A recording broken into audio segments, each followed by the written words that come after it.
Hey there, study buddy! A massive, warm welcome to this explainer for Lesson 8 of our Python study group.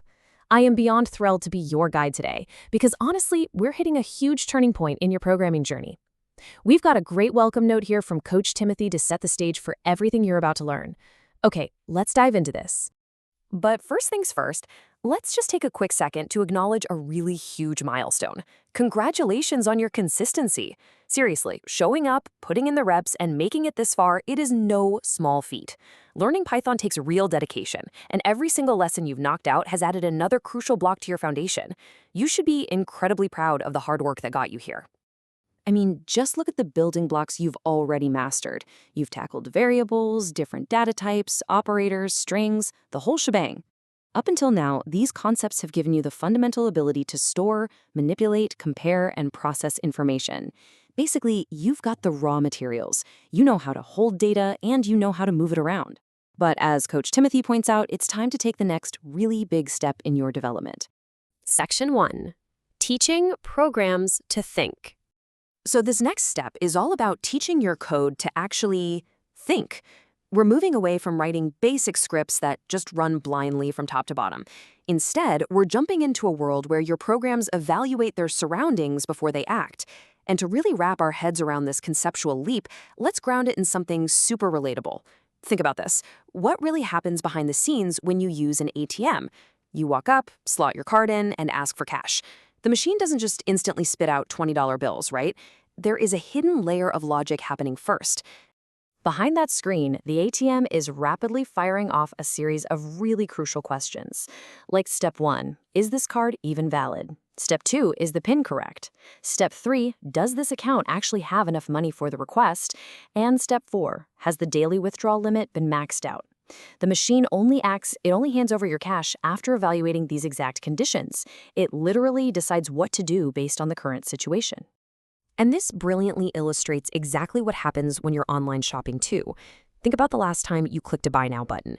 The system immediately starts making decisions. Is the product still in stock? Has the payment actually gone through? Is the delivery address valid? Do they get free shipping? Every single move that website makes depends entirely on a decision. Which brings us to a really vital contrast.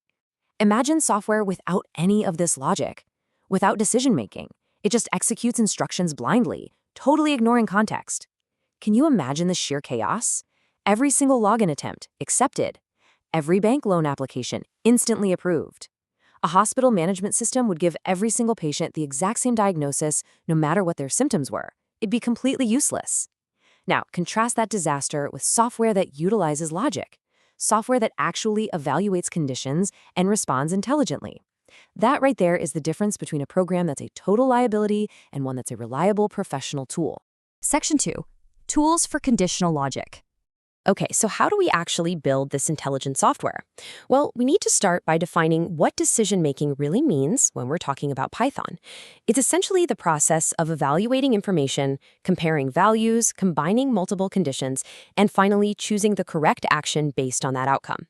It's the ultimate safeguard. It stops your program from just mindlessly executing one line after another, allowing it to pause, look at the data, and say, hey, if this is true, I'll do X, but if it's false, I'll do Y. To make this happen, this lesson is introducing you to a super clean, incredibly powerful toolkit. You're going to get hands-on with if statements, if, elif, else structures, Boolean expressions, logical operators, specifically and, or, and not, and comparison chaining. Plus, you'll learn how to write all of this cleanly and professionally. Now, Coach Timothy emphasizes this. These aren't just random, isolated topics to memorize for some test.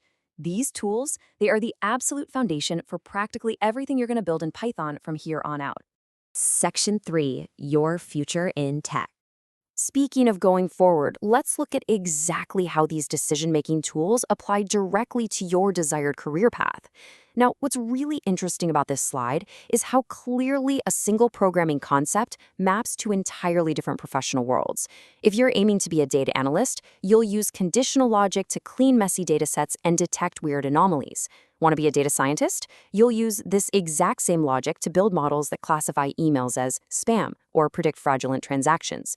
As a back-end developer, you'll be writing the authentication systems that enforce strict business rules. And if you're an automation engineer, you'll create scripts that monitor files and trigger alerts when very specific conditions are met. Even if your main goal is analyzing data rather than building massive software systems, learning this just changes how your brain works. You start thinking logically. You start taking these complex, messy business problems, breaking them down into smaller, manageable conditions, and translating real-world rules into solutions that computers can execute flawlessly. Make no mistake, this ability to think analytically and solve problems conditionally is absolutely exactly what employers are looking for right now. Section 4. Ready to code. All right, so you know why it matters, and you know what tools you're going to use. It's time to shift gears and get ready to actually write some code. Coach Timothy lays out a really specific roadmap here. Step 1, read the material carefully. Step 2, before you run a program, predict the output. Literally force your brain to do the logic first. Step 3, experiment. Change the values around and see how the program behaves under different conditions. And step 4, complete every hands-on project. Our study group model is built on active learning because you just cannot master this by passively reading notes. True understanding comes from getting your hands dirty, making mistakes, and testing your ideas. I promise you, by the end of this lesson, you will have crossed a major milestone. Your programs will no longer be blind order takers. They're going to evaluate, they're going to make informed decisions, and they'll respond intelligently to whatever data they receive. You are officially crossing the threshold into writing professional-grade software. I'm going to leave you with these exact words from Coach Timothy to kick off your practice. Open your code editor, get your fingers on the keyboard, clear your mind. It's time to teach your programs how to think. Let's dive in. The tools are all right there in front of you, and the logic is just waiting to be written. The only question now is, what real-world problem will your very first intelligent program decide to solve?